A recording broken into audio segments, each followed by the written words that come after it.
Chapter 39, Interesting Trick. In fact, I do not know if the notebook is destroyed or hidden, but by using backward reasoning. If it is to be destroyed, it could have been done on the spot. There was no need for me to take it away to carry out the destruction. Upon hearing Leonard's question, Klein instantly went into keyboard detective mode and said with a sigh, "Perhaps when Welch, Naya, and I made contact with the unknown existence, it enjoyed the sacrifice of life or wished for similar situations to continue. With the suicide definitely easily discoverable, I was made to take away the notebook to hide it, so as to prepare for the existence's second round of entertainment. However, some mishap happened during the process, and I failed to succeed in my suicide." This was a reasoned guess Klein made from his consumption of novels, movies, and TV dramas, which involved cult sacrifices. As for the mishap that happened midway, he knew very well that it was due to the unexpected variable of him being a transmigrator. Quite a good explanation, but I believe there might be other possibilities. Wilkes and Naya's suicide sacrifice might have made it possible for the unknown existence to descend on this world. Then, that notebook is a vessel or a breeding ground for evil. It made you take it away to hide it, worried that we would destroy it if we discovered its birth before it became strong. Leonard Mitchell suggested another possibility. Having said that, he stared into Klein's eyes and smiled slightly. Of course, perhaps the notebook has been destroyed. The goal is to hide its content, to conceal the vessel or the brooding of evil. That way, there is a sufficient reason for your failed suicide. What does he mean? Is he suspecting me? Is he suspecting that the original Klein's body is a vessel or used for the brooding of evil? No. What is being a vessel for is a transmigrator actually. Brooding isn't a correct term. Klein was taken aback. While he secretly criticized the idea, he weighed his words. I will not try to defend myself since I've lost memories from that period. Be it Captain or Madam Daly, they have already confirmed that I'm fine. Your joke isn't funny. I'm only considering a possibility. It does not eliminate the blow the unknown existence encountered when it descended, which caused your suicide to fail. We believe that the goddess will ultimately bless us. Leonard laughed as he changed the subject. Did you discover anything in the afternoon? After the conversation and the previous encounters, Klein was very wary of Leonard. He answered in a composed manner. No, I plan on trying a different route tomorrow afternoon. He pointed to the partition and said, I'll need to head to the armory to draw the bullets. The shooting club opened to 9 at night.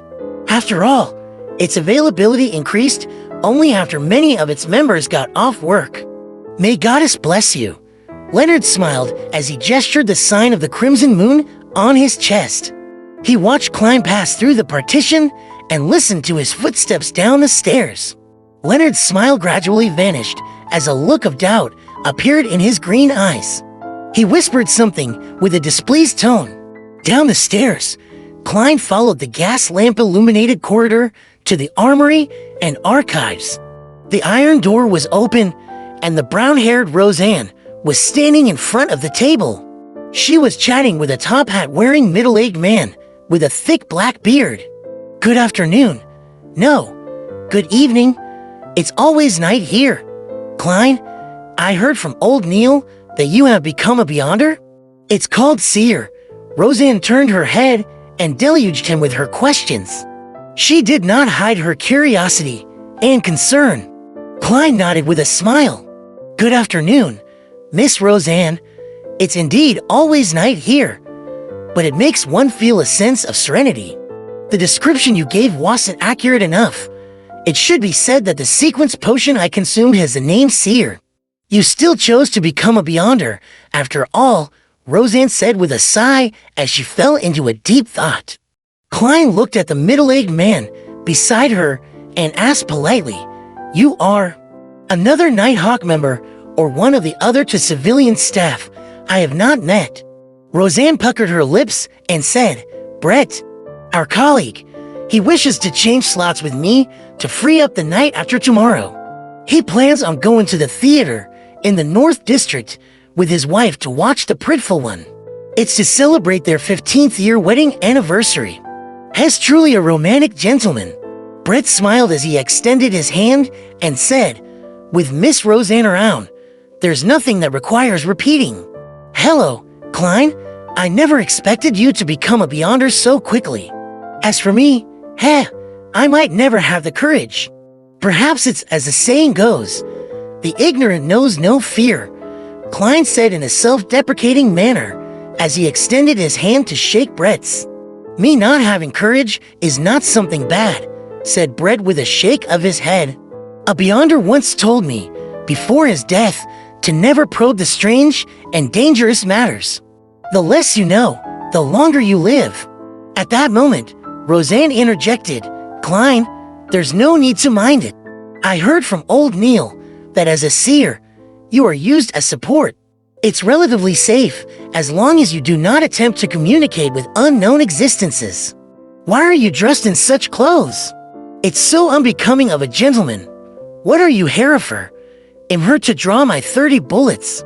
Klein did not reply to Roseanne's first question. He believed that the lady would quickly forget the matter. All right, Roseanne pointed at the table and said, Brett, it's all yours. You should know where the keys and bullets are. Oh, old Neil really is petty. He did not even leave his hand-ground coffee behind. He promised me that I could drink my fill today. She prattled on as Klein received the bullets. The duo left together and went their separate ways at Zoutland Street. One took a public carriage home while the other walked into the shooting club. Bang! Bang! Bang! Klein repeated the process, gripping the gun, raising his arms, shooting, releasing the cylinder, ejecting the empty shells, and stuffing in round sagging, and again. He became familiar with the process and built it into his muscle memory. Of course, he had a few breaks in between to review and correct the process. After finishing his practice, Klein used the grounds to do various exercises like push-ups. He worked hard to train his body to improve his physique. Once everything was over, he sat in an untracked carriage home. Only then he realized it was nearing 7 and the sky was already dark. Just as Klein was planning to head to the market or streets to buy the ingredients for dinner, the door opened. Melissa had returned with her stationery-filled bag. Apart from that, she carried quite a lot of groceries. I thought you and Benson would be home rather late. This morning, I took out one solely from the place you hide the money. Upon seeing her brother's questioning look, Melissa explained in her usual serious manner. Since you took the money, why didn't you take the public carriage to school? Klein had been reminded of the matter from the morning. Melissa said with a frown, why should I take a public carriage? It costs 4 pence to get to school. A return trip means 8 pence. Counting Benson and you, we will be spending 24 pence on transportation daily. That's a whole solely. In a week, yes, without counting Sunday. That's still 12 pence. It's almost equal to our rent. Stop, stop, stop. Don't flaunt your mathematical prowess. Klein lowered his palm in an amused manner. Melissa first stopped before adding, it's pretty good walking to school. Our teacher said that everyone should exercise frequently. Besides, I can pick some damaged components on the way. Klein chuckled and said, then let's do the math again. The public carriage costs 12 solely. The rent is 12 solely and 3 pence. It's a total of £1 for solely and 3 pence. Using Benson's salary is enough to pay for it, and there will be quite a bit of change left. Yes, he has received last week's salary. As for me, I can still earn £1.10 solely every week. Even if we eat meat every day, while counting expenses like gas, charcoal, wood, and condiments, we would still have some left if we are frugal with lunch. We can even subscribe to the morning papers for just 1 penny. In 2 months, when I make up for the advance payment, I can save money for both you and Benson. We can have new clothes. But we have to think of the possible accidents. Melissa stayed firm on her point. Klein smiled at her and said, then we can eat less meat. Don't you find spending 50, no, 100 minutes on the road a waste of time? You could use that time to read more and think over problems and improve your results. That way, Melissa, you will graduate with excellent grades. You will be able to find a job with a pretty good salary. When that happens, what is there to worry about? He fully displayed his experience gained from debating with people on message boards and finally convinced Melissa. She agreed to take the public carriage to school. Phew, I finally suckered her into doing it. No, how can I call it suckering? This is called convincing. Klein lampooned before taking over the groceries that Melissa had bought. He said with a sigh, remember to buy beef or meat like mutton and chicken. Eat until you're full and enjoy yourself.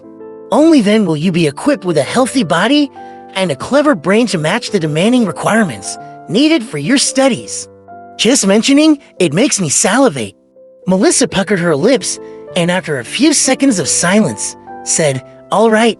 The next morning, after ensuring that Melissa took a public carriage, Klein and Benson separated and went to their respective companies.